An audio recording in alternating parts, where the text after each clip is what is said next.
فصل وسلم وبارك على هذا النبي الكريم الرسول الأمين نبينا وسيدنا محمد وعلى آله الطاهرين وصحبه أجمعين وذرياته وأمته إلى يوم الدين. أما بعد، فيا عباد الله أحباب الله وأحباب رسوله صلى الله عليه وسلم، أوصي نفسي وإياكم بتقوى الله فقد فاز المتقون. فقال تعالى: يا أيها الذين آمنوا اتقوا الله حق تقاته ولا تموتن إلا وأنتم مسلمون. Hadirin jamaah Jumat rahimani wa rahimakumullah. Mengawali Jumat ini, khatib ingin mengajak, mengingatkan, menganjurkan pada diri pribadi dan kita semua tanpa kecuali agar senantiasa berupaya meningkatkan puji, syukur, dan takwa kita kepada Allah Subhanahu wa Ta'ala. Kita memuji dan bersyukur kepada Allah masih diberikan kesempatan mendapati Jumat pertama di bulan Ramadan di tahun 1447 Hijrah ini, yang tidak semua hamba Allah bisa mendapati kenikmatannya. Semoga Jumat ini selain diberkahi, kita juga dirahmati oleh Allah Subhanahu wa Ta'ala. Hadirin, setiap insan yang beraktivitas di muka bumi ini, apapun yang dikerjakan dalam aktivitasnya selalu lekat dengan tujuan. Anda bekerja memiliki tujuan, mengumpulkan harta, ada yang menyalurkan hobi, atau meningkatkan profesionalitas. Seorang yang belajar dari tingkat dasar sampai perguruan tinggi juga memiliki tujuan. Menikah, berkeluarga juga memiliki tujuan. Pun demikian, ketika Allah Subhanahu wa Ta'ala mensyariatkan, menuntun kita untuk menjalani satu ibadah, tidak menghadirkan ibadah itu hampa dengan penunaian saja, tapi melekatkan bersamaan dengan perintah ibadah itu satu tujuan. Tujuan itu didesain oleh Allah, memberikan keistimewaan pada panduan kehidupan kita, memudahkan langkah hidup kita, mengantarkan pada kebahagiaan, kesuksesan yang sejati di setiap alam yang kita lalui. Tidak hanya di dunia, tapi saat meninggalkan dunia, menunggu di alam barzah sampai perhitungan di akhirat kelak. Demikianlah ketika Allah memerintahkan kita menunaikan ibadah puasa Ramadan, yang diturunkan perintah ini di bulan Sya'ban pada tahun kedua Hijrah. Turunnya Quran surah kedua Al-Baqarah di ayat 183. Allah Subhanahu wa Ta'ala berfirman, Ya ayyuhalladzina amanu kutiba alaikumusiyam kama kutiba alal ladzina min qablikum la'allakum tattaqun. Hai semua yang telah menyatakan beriman kepadaku, yakin Tuhan kita adalah Allah, yakin kita menyembah Allah, hanya menuhankan Allah yang satu, tidak yang lainnya. Buktikan keberimananmu kepadaku, kata Allah, dengan menunaikan perintahku. Jadi iman selalu bersanding dengan pembuktian. Hadirin, iman itu keyakinan hati. Segala yang bersumber dari hati membutuhkan pembuktian. Cinta itu bagian dari pekerjaan hati. Pembuktiannya apa? Dengan pasangan kita menikahinya, dengan anak keturunan kita menyayanginya, memberikan perhatian, pendidikan, penguatan.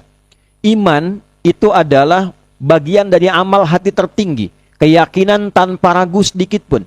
Ketika kita meyakini Allah itu adalah Tuhan kita, kita sembah, kita pertuhankan hanya Allah saja, maka dia butuh pembuktian. Apa pembuktian dari keberimanan kita pada Allah itu? Al-Quran surah ke-20 Taha di ayat ke-14, Allah menggambarkan rasionalitas dari apa yang disampaikan ini. Innani anallahu la ilaha illa ana fa'budni. Sungguh aku tegaskan, akulah Allah, satu-satunya Tuhan yang layak dipertuhankan dan disembah. Jika engkau meyakini aku Tuhan, satu-satunya yang disembah, buktikan kebertuhananmu kepadaku, fa'budni, dengan menyembahku, menunaikan ibadah kepadaku. Maka ketika Allah Subhanahu wa Ta'ala menyentuh titik keimanan tertinggi kita dengan mengatakan, Ya ayyuhalladzina amanu, Ya harfun nida, linida'il qarib wal mutawassit wal ba'id, yaitu huruf panggilan. Disebutkan 361 kali kurang lebih di dalam Al-Quran. Memanggil semua jarak, semua keadaan. Jika disandingkan dengan iman, memanggil yang lemah, menengah, dan jauh. Siapapun yang merasa punya iman, baik imannya merasa biasa-biasa saja, atau sedang lemah jauh dari Allah, atau sedang merasa kuat dekat dengan Allah, dipanggil semua tanpa kecuali.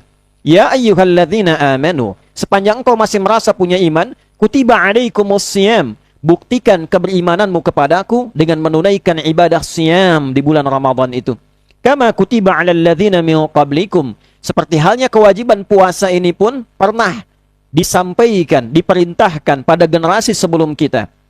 Kembali ke awal khutbah tadi, apa tujuan dari disyariatkannya puasa ini? Siyam ini, ibadah bersanding dengan tujuan. Kita memiliki aktivitas, kita punya tujuan. Allah punya perintah, tak mungkin tak ada tujuan. La'allakum tattaqun, supaya takwamu semakin meningkat. Kita bertanya pada Allah, ya Allah, apa pentingnya takwa itu? Apa itu takwa? Kenapa dia harus meningkat? Hadirin, secara singkat, saat Allah menciptakan kita, bersamaan dengan penciptaan fisik kita ini, ditanamkan akal untuk berpikir, mengkonstruksikan segala bentuk perintah dari jiwa untuk dieksekusi oleh fisik kita, maka ditanamkanlah inti kehidupan di jiwa kita. Inilah yang menjadikan kita hidup. Ini yang menjadikan kita beraktivitas. Ini yang menjadikan kita berkarya. Ini yang memandu kita mengarahkan pada kesuksesan, kebahagiaan yang sejati. Inti jiwa itulah yang disebut dengan takwa, tertanam di kedalaman nafas kita yang paling dalam. Demikian disebutkan di dalam Al-Quran surah ke-91 Asy-Syams di ayat 7-10 itu. Wa nafsi wa ma sawwaha, dan demi jiwa jika rohnya telah ditanamkan kepada tubuh kita menjadi bernafas kita, maka disebutlah nafas.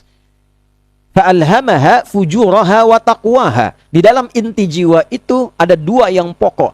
Yang pertama adalah inti takwa yang memandu kita berkehidupan dengan cara yang baik, melahirkan karakter yang baik dan hasil yang terbaik. Katalisnya disebut dengan fujur. Qad aflaha man zakkaha. Jika mampu kita mengolah takwa itu dengan baik, mengaktifkan sinyalnya, menguatkan jati dirinya, maka cenderung kita akan berada selalu dalam track yang benar, dekat dengan kesuksesan dan kebahagiaan. Orang takwa itu kalau takwanya aktif jadi apapun, jadi pengusaha pasti sukses dan bahagia. Sejati, ada kesuksesan yang tidak sejati.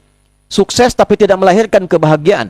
Ada bahagia tapi belum tentu sukses. Takwa bila diaktifkan, jadi apapun hasilnya akan maksimal. Betapa banyak contoh ditampilkan dalam kehidupan kita. Silahkan Anda riset dari sebelum sampai bandingkan dengan setelah meningkatkan takwa. Siapa itu Abdurrahman bin Auf, Uthman bin Affan, Umar bin Khattab, radhiyallahu ta'ala anhum jami'an. Sebelum bertakwa dengan setelah bertakwa. Allah menampilkan landscape yang jelas dalam kehidupan di era terdahulu, murid-murid terbaik Nabi, yang mewakili semua profesi di muka bumi ini. Ada yang di bidang militer, ada yang di sipil, ada yang di birokrat, ada yang menjadi diplomat, dan semua sukses. Nah, inti jiwa itu disebut dengan takwa. Ketika takwanya meningkat, cahayanya aktif, memandu tubuh kita, maka ia mengaktifkan semua potensi terbaik sebagai instrumen kehidupan yang bisa kita gunakan untuk meraih kesuksesan dan kebahagiaan hidup. Baik dalam sudut pandang spiritual, sudut pandang intelektual, ataupun dalam pekerjaan-pekerjaan fisikal. Hadirin, ini yang dimaksud di Al-Baqarah. Di pembuka ayatnya, di ayat yang kedua sampai dengan ayat yang kelima. Ketika takwa diaktifkan oleh kita, di ayat kelimanya Allah mengatakan, Ulaika ala hudam mir rabbihim. Ketika takwa, koneksi terbaik keterhubungan kita dengan Allah itu aktif, ala hudam mir rabbihim. Allah akan pandu, bimbing, arahkan, mudahkan seluruh aktivitas hamba ini. Kita gunakan rasionalitas logika kita yang sederhana. Anda punya koneksi dengan pejabat, punya koneksi dengan orang yang punya kedudukan. Bukankah mudah aktivitas Anda? Bukankah mudah aksesnya? Kita punya koneksi dengan Allah, aksesnya mudah. Apa yang sulit bagi Allah? Karena itu tidak ragu dan sangat jelas ketika Allah mengatakan, Ulaika, orang-orang yang mampu mengaktifkan sinyal takwanya itu, cahaya takwanya itu, ala hudam mir rabbihim. Ala itu nempel, saudara. Ada fauqa, dia memiliki jarak. Ala itu menempel. Ada orang yang lekat koneksinya dengan Tuhan, sehingga Allah terus menempel dia, memberikan kemudahan, memberikan kenyamanan, memberikan kedamaian dalam kehidupan yang dia jalani. Bahasa Qur'annya, wassalamun alaihi yauma wulida wa yauma yamutu wa yauma yub'atsu hayya. Demikian Quran surah ke-19 Maryam di ayat ke-15. Diberikan kedamaian, ketentraman, kebahagiaan, kesuksesan, bukan tidak ada masalah. Setiap menghadapi masalah, karena takwanya aktif, diringankan masalahnya oleh Allah. Quran surah ke-65, di akhir ayat kedua, di awal ayat ketiga. Wa may yattaqillaha yaj'al lahu makhraja wa yarzuqhu min haitsu la yahtasib. Siapapun yang mampu meningkatkan takwanya kepada Allah, Allah berikan solusi dari setiap persoalan yang dia alami. Jadi bukan kehilangan masalah, tetap punya masalah, tetap menghadapi persoalan. Nabi senabi-nabinya Nabi tetap punya masalah, tetap punya persoalan. Tapi sebelum itu dialami oleh beliau, diringankan oleh Allah, diberikan panduan. Dan Nabi tidak sendirian menginginkan umatnya memiliki kemuliaan serupa, walaupun levelnya bisa berbeda. Dan kaidahnya sama, semakin meningkat ada kemudahan. Wa ulaika humul muflihun, menggunakan dhamir munfasil untuk taukid. Dan mereka itu benar-benar, kata Allah, diberikan jalur yang benar pada jalur kebahagiaan dan kesuksesan sejati. Apapun itu. Hadirin, bagaimana caranya? Maka diurailah di ayat yang kedua itu. Ditawarkan dulu, Anda mau masuk gak pada golongan itu? Tawarannya terbuka. Ketika masuk pada kategori tawaran, membentuk orang, maka berubah menjadi isim fa'il namanya. Ittaqa yattaqi. Ittaqa yang pengen menjadikan takwa sebagai panduan. Orangnya disebut taqi, jamaknya disebut muttaqin. Dirafa'kan muttaqun. Dinasabkan untuk tujuan disebut muttaqin. Dzalikal kitabu la raiba fihi hudal lil muttaqin. Al-Quran itu jangan pernah diragukan sebagai panduan hidup. Di dalamnya ada kurikulum kehidupan. Anda keluarkan algoritmanya. Anda sebagai apa? Pebisnis, keluarkan ayat-ayat bisnis di dalamnya. Anda ilmuwan, keluarkan ayat-ayat ilmu. Anda birokrat, keluarkan ayat-ayat birokrasi di dalamnya. Maka itu jadikan panduan bagi siapa orang takwa. Poinnya adalah, siapa orang takwa itu? Perhatikan amalannya. 1, ayat 3-nya. Alladzina yu'minuna bil ghaib. Orang takwa itu bukan orang beriman biasa, tapi orang yang selalu ingin meningkatkan keimanannya kepada Allah walaupun belum tampak dalam pandangannya. Ciri pertama takwa, selalu ingin meningkatkan iman. Selalu ingin merasa lebih dekat dengan Allah. Bangun koneksi terus, koneksi terus. Anda kalau bekerja kan ingin naik karirnya. Semakin ingin dekat dengan pimpinan, semakin ingin dekat dengan direksi. Semakin ingin dekat dengan komisaris, ingin naik ke atas. Kenapa logika yang sama tidak digunakan untuk mendekati Allah? Bukankah Allah tanpa batas keadaannya? Tidak ada batasan, tidak disifati dengan keadaan, tempat, waktu, apapun itu. Laisa kamitslihi syai' wa huwas sami'ul basir. Tidak ada yang serupa Tuhan kita. Anda yakin Allah Maha Kaya, Maha punya segalanya, Maha punya pengetahuan, pemilik genggaman semesta. Kita punya keyakinan, pertanyaannya sejauh mana keyakinan itu ditanamkan pada jiwa kita. Anda punya Tuhan Maha Kaya, tapi masih merasa fakir, itu aneh.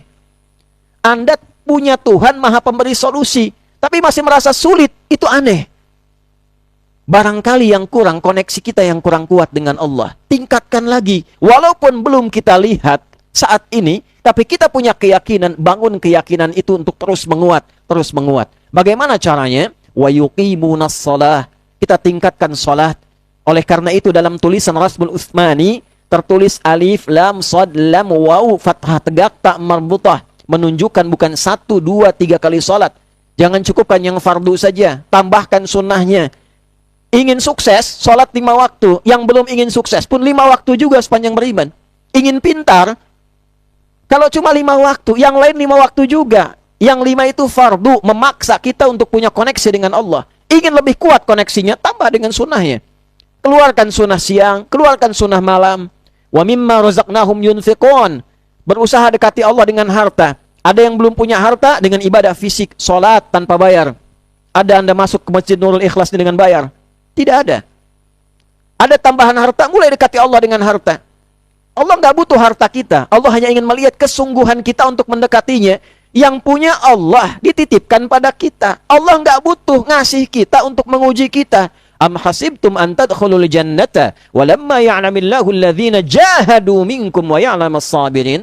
Apa Anda kira mudah meraih kesuksesan semudah melipat telapak tangan? Sementara belum dilihat oleh Allah itu kesungguhan kita untuk menempuh itu dan sabar dalam menjalaninya. Demikian Quran surah ketiga di ayat 142 itu. Hadirin, dititipkan harta, kita mulai sedikit-sedikit berbagi untuk mendekati Allah. Itu yang disebut kewajiban dengan zakat, ada infak di dalamnya, ada sedekah dalam frame-nya.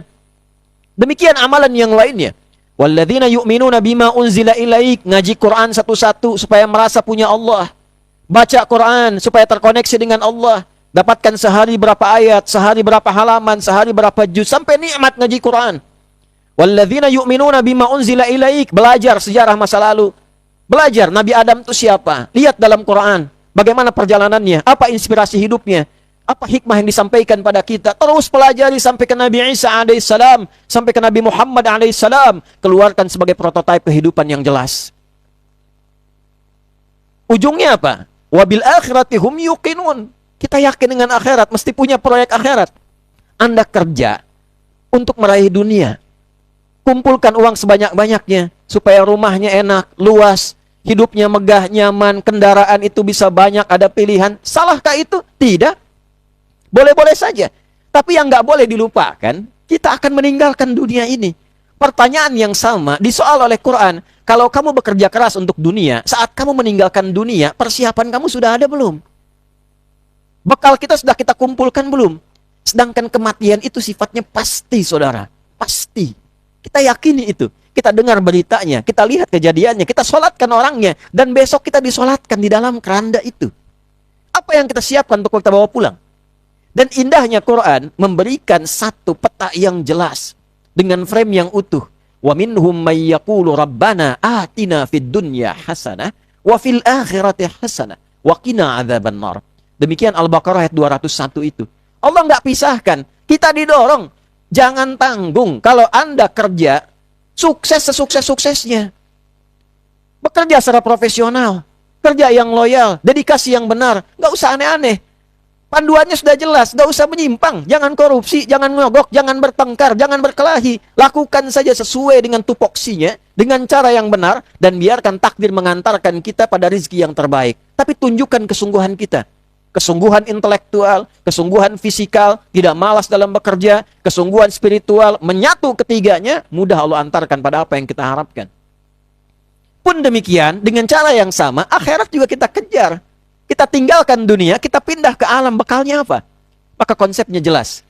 Dunia hasanah, akhirat pun mesti hasanah. Tapi, terkadang menunaikan ini, mengumpulkan di satu waktu tidak mudah. Berapa di antara kita yang rajin sholat sunnah? Dalam hari-hari biasa, yang rajin baca Quran. Ternyata baca Quran itu mengantarkan kebahagiaan dunia juga, bukan hanya akhirat. Berapa di antara kita yang senang berinfak, yang senang belajar tentang kehidupan orang-orang terbaik masa lalu, yang punya proyeksi akhirat? Tidak mudah. Saudara, Allah Maha tahu tentang itu. Maka dianugerahkanlah satu waktu, yang di dalam satu waktu itu, jumlahnya 1 bulan penuh, diberikan kita rahmat dalam jiwa kita secara langsung untuk mengumpulkan semua amalan ini. Itulah Ramadan. Di Ramadan itu, semua sinar-sinar takwa dibangkitkan di waktu yang sama. Di saat itulah kita kenang sholat. Senang menunaikan sholat.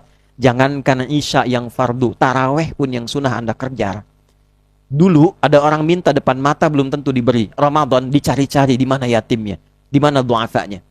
Dulu sebelum Ramadan 11 bulan belum tentu kita ngaji. Saat Ramadan ingin tidak hanya kita sentuh mushaf, tapi kita baca sampai kedalaman jiwa kita. Manfaatkan waktu ini sampai terasa perbedaannya, mengalir takwanya, dan membentuk karakter terbaik pasca Ramadan, mengembalikan kita pada algoritma terbaik kita yang pernah Allah berikan saat kita mulai dilahirkan. Ingat, kita diciptakan sebagai makhluk dengan instrumen kesuksesan, kebahagiaan, keberhasilan. Apapun yang diberikan kepada kita dalam pekerjaan kita, sudah ada instrumennya untuk mewujudkan itu. Tinggal kesungguhan kita dalam menampilkan dan mempraktekannya. Barakallahu li wa lakum fil Qur'anil azim wa nafa'ani wa iyyakum bima fihi minal ayati wa dzikril hakim wa taqabbala minni wa minkum tilawatahu innahu huwas samiul alim. Ud'ullaha yastajib lana wa lakum jami'an.